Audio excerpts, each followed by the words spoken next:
All right. Hey, Hi, Les. how are you doing, Marlie? Nice I'm to see doing well. Nice to see you you as too. always. Never get to see you in person, but it's so nice to see you on here. I know. We got a great topic tonight. I mean, a topic everybody loves to talk about, Mhm. relationships. We've been looking at the coping cycle over the last couple of weeks, the cycle of putting masks on, pretending we're okay when we're not, heading into burnout stage, and then a woman's tendency is to retreat. Mhm. We wanted to kind of apply that concept to relationships and how it can affect relationships. So that's one part of our chat tonight. And the Mhm. other part is COVID. We're learning that COVID has had some pretty major impact on many aspects of relationships. So we wanted to touch on that as well too. Encourage everyone to join in the dialogue if you have any thoughts. So Marley, maybe you can kick it off on the coping cycle perspective. Absolutely. Yeah, thanks, Les. It's a huge topic, and we could really dial in on even like different types of relationships, whether it's spousal, whether it's a romantic partner that you're not married to, whether it's children. But we're just gonna kind of cover relationships in general, because from my perspective, you know, regardless of the relationship, it really comes down to us doing our own work first. I don't know if you if you would agree with that, Les, or I not. do. I do. Yeah. So for me, you know, again, just to reiterate for those of you watching, that coping cycle again is like we mask up, we wear some sort of mask, we follow some sort of rules around who we think we're supposed to be in the world. There's all sorts of different ways you can explain this, but we essentially use it to hide our authentic self. There's those sort of unwritten rules and expectations about how you show up. And if you know I'm using a spousal relationship, husband and wife relationship, you know, you enter into this long-term commitment, and most of us don't discuss these masks that we wear, right? So one of the biggest problems is when you start to change, and you and I were talking about this before, Leslie, is that whole, you know, what happens when you start to change and when you get met with pushback and rejection, and that can be really challenging if you're wearing that mask all the time. And you, every single part of the coping cycle, ultimately you are disconnected. When we talk about connection, we talk about that really authentic, deeper level of connecting with other humans, letting other people see you for who you really are on an authentic level, seeing all the parts about you that you don't really like, or, you know, aspects of yourself that you tend to stuff down. So when you wear that mask, none of that shows. So you really are in disconnection. You're not really living authentically with that other individual. And then with burnout, same thing. Like burnout for me for a long time looked like irritability and, you know, taking it out on other people, blaming other people for my exhaustion, for my fatigue, for the way I was feeling. I didn't have enough self-awareness to recognize it was actually me wearing the mask, not letting myself be vulnerable and authentic, that was causing my burnout. So for me, like that is hugely problematic when we are lashing out, we are irritable, we're frustrated with other people. And then when we retreat, when it comes to relationships, often we will cut off from other people, or we'll distance ourselves from other people, and we'll retreat and we'll hide out. And a lot of us can get very passive aggressive with other people. So when we look at the coping cycle in terms of relationships, it's very disconnected. The whole cycle is very disconnected. So that's why with L60, right, we really emphasize using that retreat phase to start breaking the cycle and learning something different, and starting to recover and heal. And then you don't have to always stay stuck in that cycle. Well, what are your thoughts on that, Leslie? I totally agree with what you just said, Marley. And I love the fact that you say we have to do our work first, Mhm. because one of the hardest parts about improving yourself or putting an emphasis on changing yourself and maybe being better in relationships is it can be really hard if you're dealing with a person, whether it's a friend or a coworker or your significant other, who is what I call emotionally immature. Yeah. So they have not done the work. And you are trying to do the work, but they are not receiving it well. And it can just kibosh everything that you're doing, particularly if it's your significant other who you spend a lot of time with. So, you know, from my point of view, I think a couple of things that are really important is, number one, trying not to put the mask on occasionally and really working on your authentic side. And you have to do that with calmness and with grace. Grace is my new favorite word. I love the word grace, and kindness. So if you're going to share what you're really feeling and stop pretending, you have to do that in a really nice way so that obviously the other person can receive it. Yeah. And that will help you not go into burnout if you are more authentic. And that's a lesson that you learn the more authentic you are. And then try not to go into retreat. I've seen, particularly in our private group, but in our Emotional Health Matters group as well, a lot of women talk about when they are burned out and they've just had enough and they are freaking done.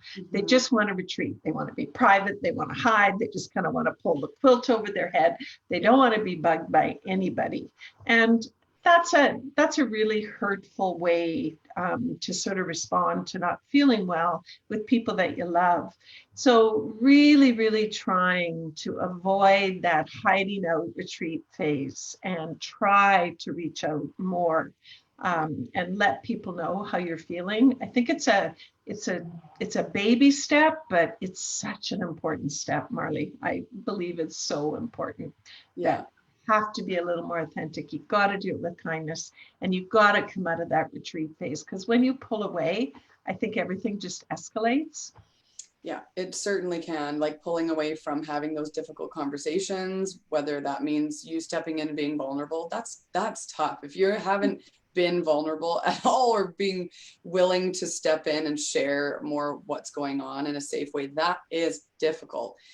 So it takes a lot of courage to do that. So, and practice. And you spoke on a couple things, right? Like if there's a, you know, we do have oftentimes select relationships in our lives that are more important than others, or have more impact in our lives than others, right? We tend to have like this core, you know, select group of relationships that we really focus on, and that can have a really big impact on our emotional health. So what I would suggest, again, for those ladies who don't have that person who is emotionally mature enough to walk alongside you as you grow, you know, bring it to find a network where you can be supported along the way, so that you feel like someone's got your back as you start to practice setting boundaries and showing up vulnerably, doing things differently, holding yourself accountable, all of those pieces that we do when we grow.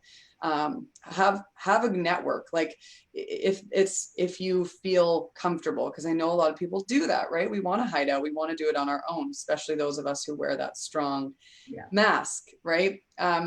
And communication is really important. Like that's one of my big tenets. Like that's what I believe in wholeheartedly, really helps us.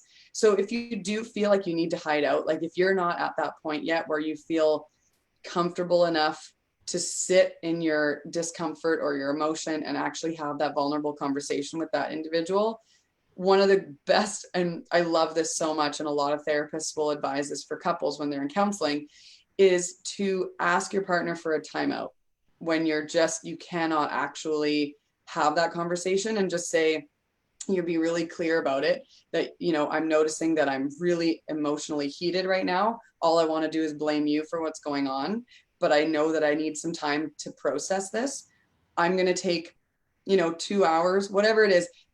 Ideally you give them a timeline and you say, I'm going to come back at this time and we can talk about this, so that at least you're not leaving them in the dark. At least you know that they're going to be coming back to have that, you're going to be returning to have that conversation. And that's a lot easier said than done. Even just asking for a timeout is hard, but these are the things that we really try to encourage you to step out and be like, oh, I actually can do that. Like so many of us are like, I could never do that, but it's like, okay, well, maybe just try it. Just try it and see how it feels. That's a big one for me in terms of relationships. And that's really good advice for retreat too, because I believe we need retreat sometimes, not 100%, but there are times when, you know what, you do need a little bit of quiet time. You're burned out. you've been pushing it, multitasking, doing your thing, and you do need a timeout. And I think the important thing is, like you say, Mar, is to let people know you need a timeout. I need a break. I'm going to take a couple of days. I'm going to just watch Netflix. I'm going to read. I'm going to have a hot bath, whatever it is you're going to do. But communicate that you're going to do it, and as opposed to just stonewalling. I think we as women often can sort of put up the big barrier and stonewall if you don't want to talk, but communicate about it, right? And the other thing I just wanted to touch on before we talk about COVID, because I think COVID has helped us learn a lot about relationships. But I also just want to talk, we had some good communication and discussion in our Emotional Health Matters group, which if any of you have not joined, please join. It's a fantastic group. But a couple of women stepped forward that were in long-term, really unhappy relationships. And they felt that they tried and they just couldn't change their partner. And they were just really at wit's end. And that's a really tough spot to be in. And Marlie and I were talking about that, when you make a decision that enough is enough and that maybe you do need to move on with your life. And I always look at that, I made a tough decision like that when my kids were very young. I decided to leave my first husband when my kids were 1 and 2. And there's two really important things. And the first thing is, I always say, give it your all, especially when there's children involved. Be the best you can be, give it everything you've got to try to make it work, because then you can never look back and have regrets, right? And the other thing is, if you are considering leaving a crummy relationship, please make sure you have a plan and take the time to establish a plan, particularly a financial plan. Understand your finances, understand what you have, understand what you're going to need. And that can take some time. So I think those two steps are really, really important if you are considering leaving a relationship. It can be so tough. Yeah, I totally agree, Les. There's a lot of, I don't want to go too much into it because I know we wanted to quickly touch on COVID, but even for women looking at finances, right? We talk so much about these sort of subconscious beliefs that we have. A lot of us have fears about addressing our finances and our financial situation because there's a lot of meaning that we attach to money. So that can be a whole challenge in itself, even being willing to start looking at your financial situation. And so many women avoid it and avoid it and avoid it. And they continue to avoid it even when they do decide to leave those relationships. And that's why, a group like Emotional Health Matters is so great, because you have so many women who maybe have gone through the same thing, and they might have some resources and, just even that moral support to say, hey, I know it's scary to start looking at your finances, but you got to do it. And this is how I did it when I went through it. So that's a really cool part. So important. And I think, leading into COVID, I know a lot of people that I've talked to personally and through our work, a lot of people have had some lessons with COVID. It forced all of us to kind of take a step back. And, I don't think we have to go back to the way we were. Some people have enjoyed a little less pressure socially and a little less contact maybe with people that were giving you burnout or causing you to retreat. And I think it's really important to kind of have a look at from a distance at COVID, how you've lived, what you've missed, what you haven't missed, and really take some learning points from that. Do you know what I mean? Absolutely. I think it's a great journal exercise if women are able to do it. And I wonder, maybe we can chat a little bit more in the Emotional Health Matters group. I know our ladies are expecting us at 6:15. So shall we? Yeah. You can talk about relationships forever. My goodness. I know. Hey. Okay, well, let's head over there, and then we can chat a little bit more about that in a little bit.